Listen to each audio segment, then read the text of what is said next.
Welcome to all viewers. My name is Sandesh Patil. Now today we are going to understand load path on the structure. This is the very basic informations while you are going to design any building structures. You need to understand a load path on the structure. So generally we are going to calculate the manual design. That designing we will be start from the load path, and the load we are consider from top to the bottom on the structure. Here I am explaining the load path through the very small building structure. This is the one of the frame. It's having the slab, beams, columns, footing and foundations. Okay, so here we are consider this to understand the load path. Generally, the load which is transferred on the slab, through that slab, with that load which is transferred on the beam, and the beam which is transfer that load on the column, and the column which is transfer that load on a footing or foundation, and after that it will be goes to the subsoil below. Okay, so this is the general path. The load which is transferred from slab to the beam, beam to the column, column to the footing or foundation, and then subsoil below that to the foundations. Design the structure manually. That times we are consider here some basic data. The given data we are consider the all beam sizes. Actually, after the you are getting the architecture drawings, you are considering some sizes of the elements or the members, and after that you are going to start the manual design. Whether that sizes and members are sustain that load, then your structure will be satisfied to transfer that entire load, whatever you are consider that load, and apply the conditions, loading conditions. Okay, so here I am considering the one slab. This is the suppose S1 slab is there. This is the S1 slab, and this is S2 slab. Okay, so this S1 slab, their size is given LY. This is the largest, longest part of the slab, LY, and this is the shortest part of the slab, that is LX. Okay, LX is given 3 meter. This is longer span is given 4 meter. Here the second slab, which is the continue with this first slab, S2 slab, and its shortest part, shortest dimension is the 1 meter, and this longest dimension is as it is 4 meter. And here we are creating the frame of the building, frame of the members like beam, columns and slab. This is the same frame we are considering over here, and here we are explaining the two conditions. First for the one-way slab and second one for the two-way slab. Okay. Okay, so for that purpose we have the given data, like all beams size is 0.2 meter into 0.5 meter. All column sizes, we are throughout the consider the same column size and beam size, because we have to understand the all column sizes is 0.2 meter into 3 meter. Slab thickness is the 0.12 meter. Okay, this is the loading data. This one data is also given. The parapet wall we are consider the 2 meter height and 0.15 meter its width, and the slab thickness is showing over here. This is the schematic sketch of this frame structure. Okay. After that, first we start our slab calculation, the load on slab. Generally, the load on slab, we are consider first self weight of the slab, then floor finish, then lie load. By the combination of this all load, we are consider the superimposed load and dead load. Okay, and that load we will consider on the slab. Generally, this floor load and lie load, which is given by the architect according to their assumptions, what exactly the purpose of the structure, how many users are used that particular structure. On the basis of that, this lie load and floor finish will be considered, and some of the guidelines which are given in the IS code, how we are consider that 2 kilonewton or 1.5 kilonewtons per meter square load as an floor finish and lie load. By this given data, we'll be go to calculate the load on the slab. So generally, the dead load calculation, for the dead load calculation purpose, the thickness multiplied by weight density of the concrete. We know on the RCC, the weight density of the RCC is the 25 kilonewton per meter cube. And the thickness, here we are just consider the frame of this slab and we consider their thickness. The thickness is given 0.12 meter.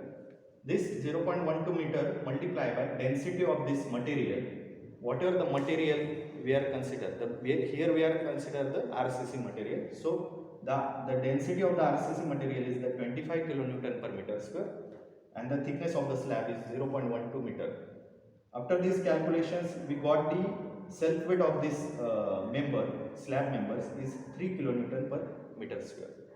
We know the given data, the floor finish is 1.5 kilonewton, the lie load is the 2 kilonewton.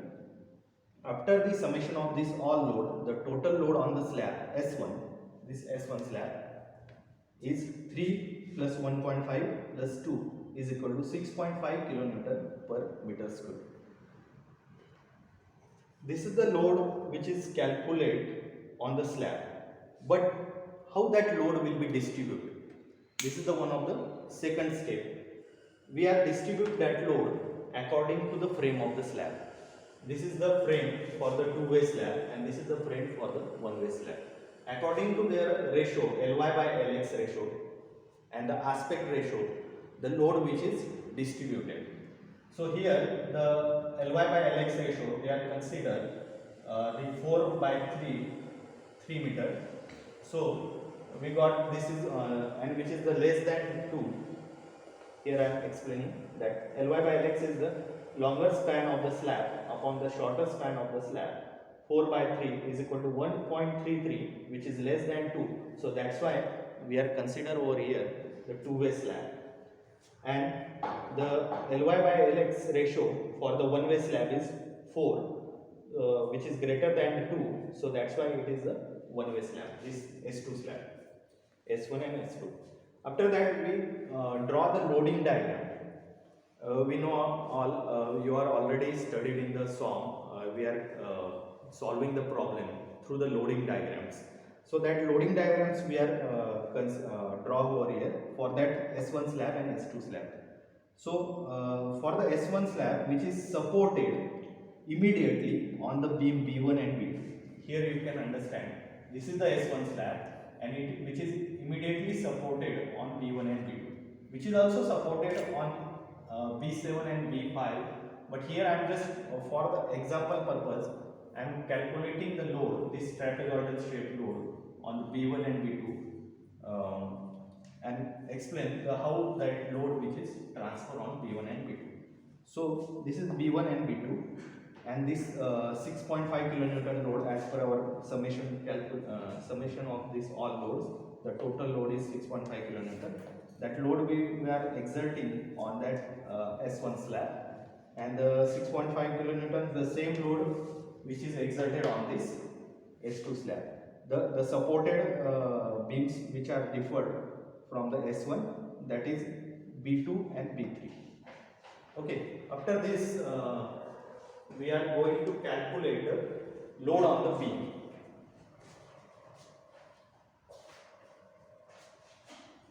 After this, we are going to calculate load on the beam, that is the B1 beam, B2 beam and B3 beam, that we will solve over here.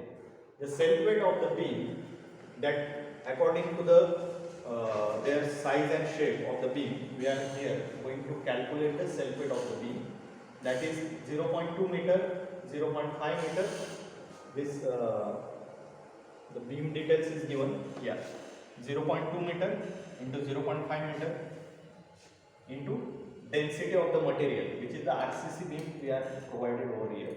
So 25 kilonewton per meter cube is the density, and after these calculations we got the self weight of the beam is 2.5 kilonewton meter.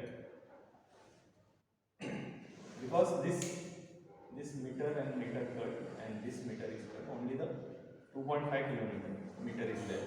Then self weight of the wall which is this is a parapet wall which is resting on immediately on the beam. So here we are considering the self weight of this wall, 0.15 meter into 2 meter into 20 kilonewton per meter. 20 kilonewton is the brick density. We know according to the material the density will be different. So here the brick density is the 20 kilonewton, and after that calculations we got the 6 kilonewton per meter load of that particular wall which is exerted on the beams. Then loads from the slab, as per our calculations the loads from the slab is according to the aspect ratio. But obvious the B1 load, B1 beam which is carrying the load from this side, and B2 beams which is carrying the load from this side. So this trapezoidal shape which is exerted the load on the B1, and this second trapezoidal shape, bottom trapezoidal shape, which is exerted the load on the B2. And from this side the this rectangle portion, half rectangle portion of load which is exerted on the B2, and in case of the B3 the half rectangle portion load which is transfer on B3. So here according to the aspect ratio we can understand the load on the B1. So this B1 which is supported by the C1 and C2. So similar method here we are draw a loading diagram and exerted that all the loads on that, or considering that all the loads on that loading diagram. So self weight of the beam is 2.5, that we are already calculated. Self weight of the parapet wall is 6 kilonewton, that is also we are already calculated. After that we are going to calculate this trapezoidal shaped load of slab which is transfer on the beam B1. So this trapezoidal shaped load having the calculations through this equation, the weight equation is equal to weight on S1 multiply by Lx divided by 2 in bracket 1 plus 1 upon 3 beta square. So where beta is this is only the nomenclature. Here you are considering the Ly by Lx ratio. Actually the beta is the Ly by Lx ratio. So whatever the slab ratio that you are already calculating over here, that you will be considered.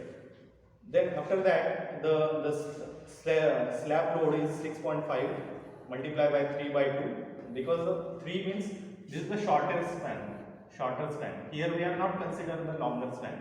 Here we are considering the shorter span only. Then after that this calculations we got the trapezoidal load is 7.92 kilonewton per meter. This 7.92 kilonewton load through this trapezoidal shape which is transferred or exerted on the beam B1.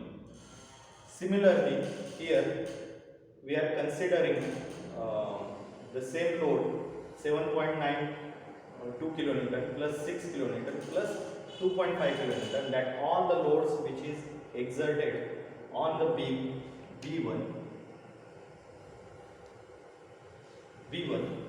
and the final loading diagram, this is the one of the final loading diagram, and our total load on the B1 is 16.42 kilonewton. Similarly we are going to solve the B2.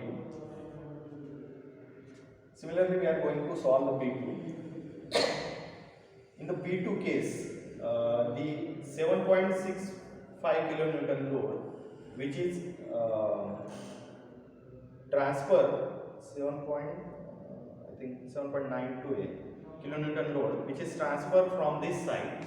In the case of the B2, there will be the two phases. One phase, the trapezoidal load, which is transferred, and another phase is the rectangle load, which is transferred on the B2.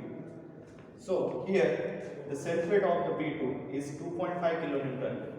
The self-weight of the B2. Then slab load from S1 side is 7.92 kilonewton, that we are already calculating over here. And the slab load on S2 side, which is WLX by 2 into 6.5, the load, that is W, multiplied by 1. This is the 1 meter is the shortest span of this in case of the P2. And here we are going to calculate the 3.25 kilonewton per meter. After the summation of this all load, the load on the that B2 is the 13.67 kilonewton. Here actually the 13.67